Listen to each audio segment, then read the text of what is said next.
Film की शुरुआत में हम देखते हैं मार्क को, जो 16 साल का होता है और अपने दोस्तों के साथ पार्टी करता है। पार्टी करने के बाद मार्क अपनी एक दोस्त के साथ इंटीमेट भी होने वाला होता है, पर वो लड़की उसे रोक देती है। यानी फिल्म की शुरुआत में ही बंदे का कट जाता है। इसके बाद मार्क सभी संस्कारी लड़कों की तरह घर जाकर पोर्न देखता है और रात में हिलाने के बाद सो जाता है। अगले दिन मार्क की मॉम उसे जगाती है और उसे बताती है कि उसके अंकल आज उन लोगों से मिलने आने वाले हैं। बाद में मार्क के अंकल अपनी होने वाली वाइफ जीना के साथ उनके घर पर आते हैं। जीना असल में रशिया से आती है। जब वो सब लोग एक साथ बैठकर लंच कर रहे होते हैं, तब मार्क का ध्यान बार बार जीना के ब्रेस्ट पर ही जाता है। बाद में मार्क की सिस्टर मार्क को बताती है कि कैसे सबका ध्यान बार बार जीना के ब्रेस्ट पर ही जा रहा था। उसने आज बहुत रिवीलिंग कपड़े पहने थे, पता नहीं वो कैसे टाइप की औरत है। तभी उनकी मॉम वहाँ पर आती है और कहती है कि शायद ये रशिया का फैशन होगा, इसमें शायद जीना की कोई गलती नहीं और शायद रशिया की लड़कियां वैसी ही होती है। जीना की इसके पहले भी एक शादी हो चुकी होती है और उसकी पहली शादी से उसकी एक बेटी भी होती है, जिसे लाने के लिए जीना वापस रशिया जाती है। कुछ दिनों के बाद वो सब लोग जीना और उसकी बेटी को लेने के लिए एयरपोर्ट पर जाते हैं। वहाँ पर मार्क मिलता है जीना की बेटी नताशा से, जो 14 साल की होती है। कुछ दिनों के बाद मार्क के अंकल और जीना की शादी हो जाती है। तब मार्क बस नताशा को ही देखते रहता है। तब नताशा वहाँ पर बैठकर बोर हो जाती है। शादी के बाद सब लोग मार्क के घर में वापस जाते हैं। तब मार्क नताशा को अपना घर दिखाता है। मार्क उसे अपने रूम में लेकर जाता है। तब नताशा उससे पूछती है कि तुम अपने रूम में क्या क्या करते हो। मार्क उसे कहता है कि मैं तो बस यहाँ पर टीवी देखता हूँ और पढ़ाई करता हूँ। तब नताशा उससे पूछती है कि क्या तुम अपने रूम में किसी लड़की के साथ कभी सोए नहीं हो। तब मार्क ये सुनकर चौंक जाता है और पूछता है कि तुम तो बस 14 साल की हो, तुम ये बातें कैसे कर सकती हो, क्या तुम्हें शर्म नहीं आती। तब नताशा कहती है कि मुझे कोई फर्क नहीं पड़ता, क्योंकि मैंने अब तक 100 बार कर चुका है और अगर तुम चाहो तो मैं तुम्हारे साथ भी कर सकती हूँ।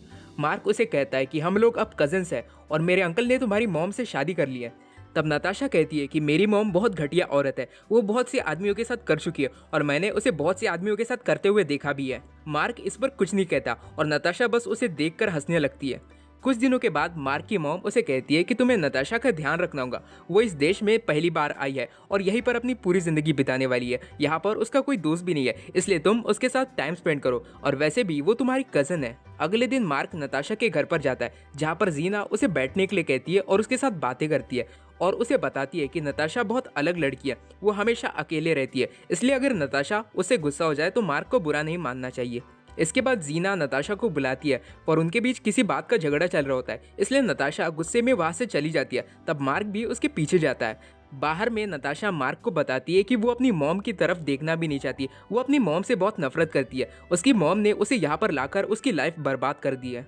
इसके बाद मार्क उसे अपने दोस्त रूफस के घर में लेकर जाता है और उससे मिलने के बाद नताशा बस उसी के बारे में पूछती रहती है। तब मार्क नताशा को बताता है कि रूफस अकेला रहता है क्योंकि उसके पेरेंट्स दूसरे देश में घूमने गए हैं। इसके बाद वो लोग एक साथ लंच करते हैं और म्यूजिक भी सुनते हैं। मार्क नताशा को उसके घर तक छोड़ देता है और नताशा उससे कहती है कि कल मैं तुम्हारे घर आऊंगी। फिर हम देखते हैं कि अगले दिन नताशा मार्क से मिलने पहुंच जाती है। वो लोग कुछ देर बैठकर बातें करते हैं और मार्क उसे बताता है कि वो कौन सी बुक पढ़ रहा है। इसके बाद वो लोग साइकिलिंग करने बाहर जाते हैं। फिर हम देखते हैं कि मार्क अपने दोस्तों के साथ मिलकर मैरिजुआना यानी कि गांजा बेचता है और इस बारे में नताशा को पता चल जाता है और वो उससे पूछती है कि क्या मैं भी थोड़ा सा मैरिजुआना स्मोक कर सकती हूँ। अगले दिन नताशा फिर से उसके घर पर जाती है। तब मार्क उसके लिए थोड़ी सी वीड लेकर आता है और पहले वो खुद स्मोक करता है और फिर नताशा को भी अपने साथ स्मोक करवाता है। फिर नताशा मार्क की परमिशन को लेकर उसके लैपटॉप को शुरू करती है, पर तभी लैपटॉप में अचानक से पॉर्न वीडियो शुरू हो जाती है, जो मार्क बंद करना भूल गया था और ये देखकर नताशा को बड़ा मजा आता है। तभी नताशा लैपटॉप को लेकर मार्क के पास आती है और उसे कहती है कि मैं तुम्हें कुछ दिखाना चाहती हूँ। फिर नताशा उसे अपनी खुद की न्यूड फोटोज दिखाती है और बताती है कि वो खुद भी पॉर्न वीडियोस बनाती है।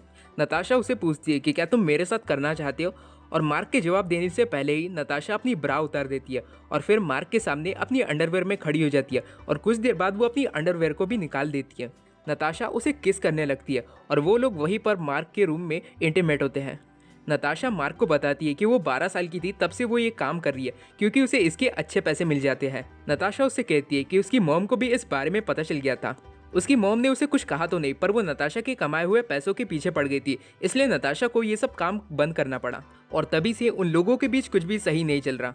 इसके बाद मार्क और नताशा एक दूसरे के साथ और भी ज्यादा टाइम स्पेंड करने लगते हैं, यहाँ तक कि वो दोनों एक दूसरे के साथ नहाते भी है और भी ज्यादा इंटीमेट होते हैं और मार्क उसे पसंद भी करने लगता है। मार्क उसे अपने दोस्तों के साथ पार्टी करने लेकर जाता है और उसे पूरा शहर भी घुमाता है। कुछ टाइम के बाद मार्क के अंकल और जीना बाहर में घूमने जाते हैं, इसलिए नताशा मार्क के घर में ही रुकी होती है। रात में नताशा उसे good night baby message send करती है और कुछ देर के बाद उसी के रूम में चली आती है क्योंकि वो कहती है कि उसे नींद नहीं आ रही। नताशा और मार्क बाहर में घूमने जाते हैं। तब नताशा उसे कहती है कि मुझे तुम्हारे घर में रहना बहुत अच्छा लगता है, काश कि मैं यहाँ पर अपनी पूरी जिंदगी रह सकती। मार्क उसे कहता है कि तुम जब चाहो यहाँ पर रहने आ सकती हो। नताशा उसे बताती है कि उसकी मॉम मार्क के अंकल को धोखा दे रही है और अभी भी उसका नताशा के डैड के साथ अफेयर चल रहा है। नताशा कहती है कि मैंने तुम्हारे अंकल को सब कुछ बता दिया, पर फिर भी तुम्हारे अंकल ने मुझ पर भरोसा नहीं किया और मेरी मॉम की झूठी बातों में आकर मुझे झूठा समझने लगे। इसके बाद जीना और मार्क के अंकल वापस आ जाते हैं और नताशा को अपने साथ चलने कहते हैं, पर नताशा उनके साथ नहीं जाती और कहती है कि मुझे यहीं पर रहना है, मुझे यहाँ अच्छा लगता है। तब जीना उससे कहती है कि मुझे पता है कि तुम्हें ये जगह क्यों पसंद है और मुझे ये भी पता है कि तुम इस लड़के के साथ क्या क्या करती हो।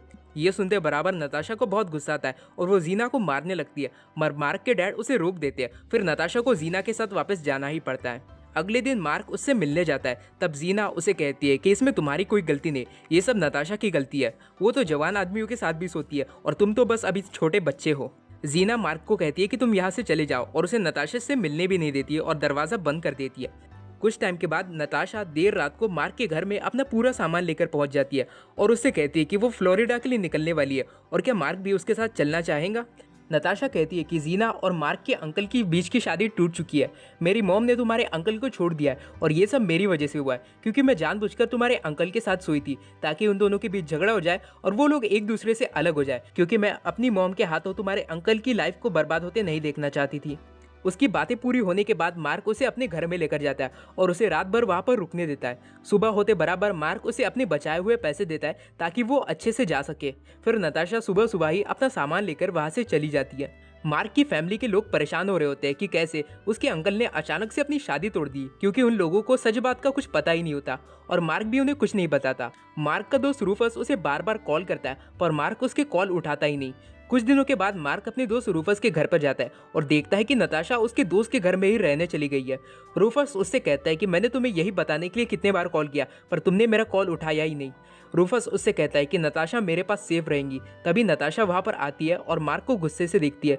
तब मार्क गुस्सा होकर वहाँ से चला जाता है और अपने घर वापस लौट जाता है क्योंकि वो समझ जाता है कि उसका फिर एक बार कट चुका है। और ये फिल्म यहीं पर एंड हो जाती है।